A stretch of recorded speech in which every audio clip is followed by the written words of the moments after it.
পৃথিবীতে যদি কোনো ফলের স্বর্গরাজ্য থাকে সেটা হচ্ছে চায়না।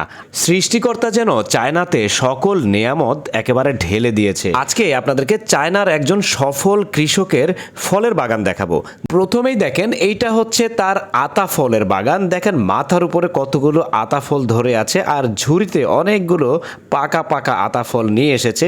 এখন দেখেন একটা পাকা আতা ফল ভেঙে দেখাচ্ছে আপনাদেরকে, চমৎকার। তারপরে এইখানে দেখেন এইটা হচ্ছে 3 ফলের বাগান।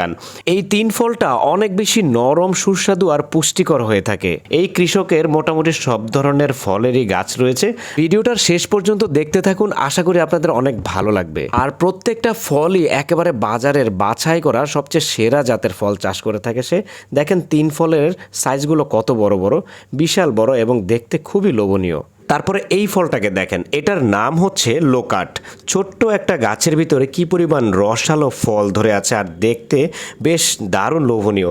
এটাও একটা লোকাট গাছ, কিন্তু এটার সাইজটা ছোট এবং অল্প কিছু লোকাট ধরেছে, তার জন্য দেখেন এটাকে র্যাপিং করে রেখে দিয়েছে। এখন দেখেন এই গাছ পাকা রসালো ফলটাকে আমের মতো করে ছেলা হচ্ছে।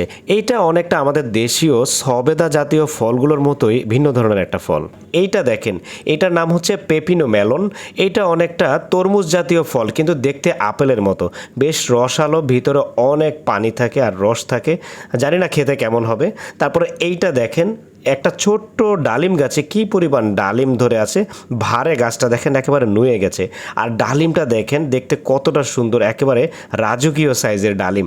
শুধু এটা নয়, এটার পরে আর একটা ডালিম গাছ আপনাদেরকে দেখাবো, সেটা দেখলেও আপনারা অবাক হবেন। দেখেন এই ডালিম গাছটা ভর্তি করা ডালিম, আর তারা এভাবে ভিডিও তৈরি করে থাকে।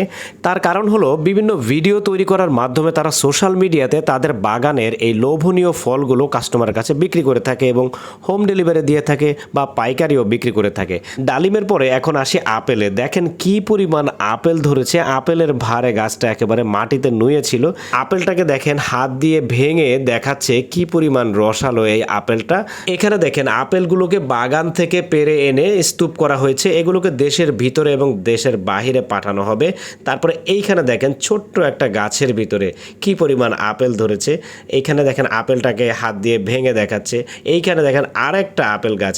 এত ছোট একটা আপেল গাছে যদি এই পরিমাণ আপেল ধরে, তাহলে শত শত আপেল গাছে কি পরিমাণ আপেল ধরতে পারে। চায়নাতে কৃষি কাজ করা বেশিরভাগ মানুষই শিক্ষিত হয়ে থাকে, যার জন্য তাদের কৃষিক্ষেত্রে এত বেশি সাফল্য। আর আমাদের দেশে বেশিরভাগ কৃষকরাই কম শিক্ষিত কিংবা অশিক্ষিত হয়ে থাকে, আর ঠিক সেজন্যই চায়না আমাদের থেকে এতটা এগিয়ে আছে। দর্শক, ভিডিওটি কেমন লাগলো কমেন্ট করে মতামত অবশ্যই জানাবেন। ধন্যবাদ।